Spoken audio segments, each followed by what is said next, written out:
Teman semua ya. Biasa sekali. Sudah perkenalan terlebih dahulu. Saya Ali. Biasanya disapa Ali memang ya. Kalau teman-teman di sini pas main ke BCA, saya ada di paling depan. Gila di kantor Bu Sunita.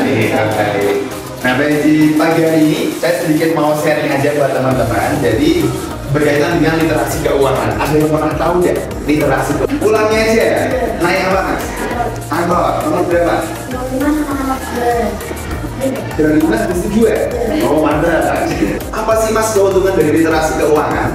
Sebenarnya bagi teman-teman adalah kita hanya ingin sparing dari uang jajan kita. Ada namanya uang jajan yang disisihkan untuk keinginan. Ada yang uang jajan yang disisihkan untuk menabung. Kita dapat nih 10.000. Yang betul adalah kita jajan dulu di kantin, sisanya buat nabung atau disisihkan dulu baru nanti buat jajan. Yes, right. 100 tepuk tangan dulu buat mas. Keuangan adalah kita ingin membangun mindset ke teman-teman semuanya bahwa dimulai dari kita kecil nih, dari uang jajan aja sudah kita coba untuk sisihkan dulu untuk menabung, untuk nantinya istilahnya mengurangi dari keinginan teman-teman, keinginan yang biasanya sudah kita mulai kontrol untuk menjajankan uang jajan kita atau mengeluarkan uang jajan kita.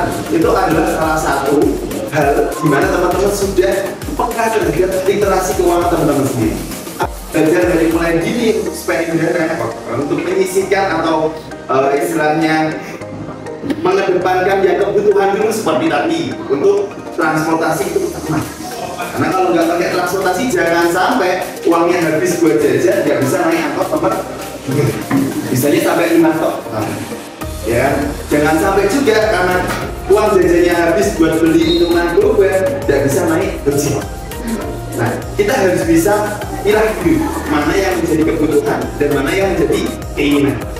Untuk keinginan simpelnya adalah hal yang tidak kita beli pun tidak ada apa-apa ataupun tidak berpengaruh dengan teman-teman. Tapi kalau untuk kebutuhan itu harus dipenuhi terlebih dahulu. Nah, konsep dari keinginan dan kebutuhan ini maka muncullah perbankan teman-teman. Nah, muncullah adanya bank-bank yang membantu untuk mengelola dari yang disisihkan oleh masyarakat Indonesia mendapatkan pendapatan atau istilahnya gaji, salary. Jangan sampai pengeluarannya lebih tinggi. Pengelolaan gaji pun itu juga menggunakan konsep yang sama sebenarnya dengan literasi keuangan tadi. Utamakan kebutuhan dulu, baru keinginan. Itu adalah yang simpel. Lalu kebutuhan itu apa ya mas? Yang pertama tetap alat sekolah, transportasi, uang jajan makan. Tapi kalau sudah bawa bekal sendiri, uang jajan bisa diambil dulu. Bahwa setiap dari teman-teman memiliki uang jajan masing-masing. Bahkan orang tua pun juga pasti akan memberikan uang jajan sesuai dengan kapasitas teman-teman. Bukan bermaksud bahwa orang tua tidak punya uang, tapi ingin mengajarkan ke teman-teman bagaimana manajemen keuangan dari mulai yang kecil. Misal dari Rp20.000, besok waktu naik lagi ke SMA misal sudah ditambahin lagi Rp10.000 menjadi Rp30.000. Kalau ngelola Rp20.000 aja sudah maksimal. Karena kalau dikasih 30.000 harusnya lebih maksimal.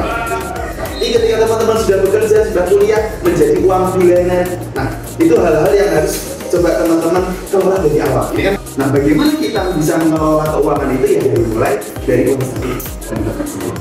Dan satu hal lagi selain tadi kita berbicara tentang literasi keuangan, tentu literasi keuangan ini menjadi salah satu aspek yang penting untuk disampaikan saat pelajaran ataupun di sekolah-sekolah mulai dari 3 tahun yang lalu. Karena apa? Kita berharap dari pemerintah itu dari sejak ini generasi sandwich ya. Karena dulu mulai muncul generasi sandwich, dari sejak ini kita akan bantu infokan.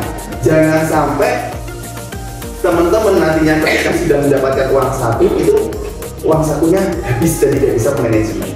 Lebih dari itu kita bantu teman-teman bahwa tahun ini kita sudah punya namanya digital finansial. Perlu saya informasikan ke teman-teman, hati-hati. Saat ini era digital akan sangat banyak sekali hal-hal yang mudah untuk diambil data pribadinya. Dan asal foto KTP orang tuanya, apalagi belum punya KTP, pura-pura punya KTP mas. Nah, Tidak bisa lagi. Ya. Jadi teman-teman, hati-hati. Data-data pribadi apa saja sih yang jangan sampai diberikan kepada orang lain, baik melalui telepon, link, ataupun melalui chat. Jadi teman-teman, saat ini marak sekali yang tiba-tiba ngirim direct message ataupun ngirim link untuk diisi data pribadinya. Lalu dari tanpa disengaja biasanya diiming-imingi hadiah, terus dapat kiriman mungkin voucher dan lain sebagainya, jangan mudah tergiur. Jadi hati-hati buat teman-teman ketika ada yang meminta terutama 16 nomor kartu ATM, 16 nomor kartu kredit, jangan pernah diberikan. Kode CVV yang berada di belakang kartu ATM. Nah, jadi sebenarnya kalau dari pihak perbankan itu tidak pernah menyarankan untuk kartu ATM pribadi dipinjamkan atau dipindah tangankan, baik itu ke keluarga sendiri atau ke temannya.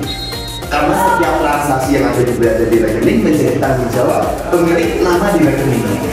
Tadi belum selesai ya teman-teman. Konsep CVV, tadi kode CVV belakang kartu ATM itu biasanya ada 3 angka, itu namanya CVV. Nanti kalau sudah teman-teman masukkan itu, keluar kode OTP yang dikirimkan melalui SMS atau biasanya one time password. One time password ini sangat berbahaya ketika diberikan ke orang yang tidak bertanggung jawab karena bersifat seperti hanya PIN. Sekali teman-teman berikan OTP, maka uang yang berada di rekening itu bisa langsung lenyap dan kita tidak tahu lenyapnya kemana. Sebenarnya tahu, cuman itu hal yang mereka lakukan secara istilahnya kalau dalam perbankan adalah ketika memasukkan kode OTP berarti nasabah melakukan transaksi secara normal. Sehingga seperti hanya meraih uang di ATM, kita tidak bisa langsung dibayar bukan berapa. Dia adalah menjadi tanggung jawab dari nasabah itu sendiri.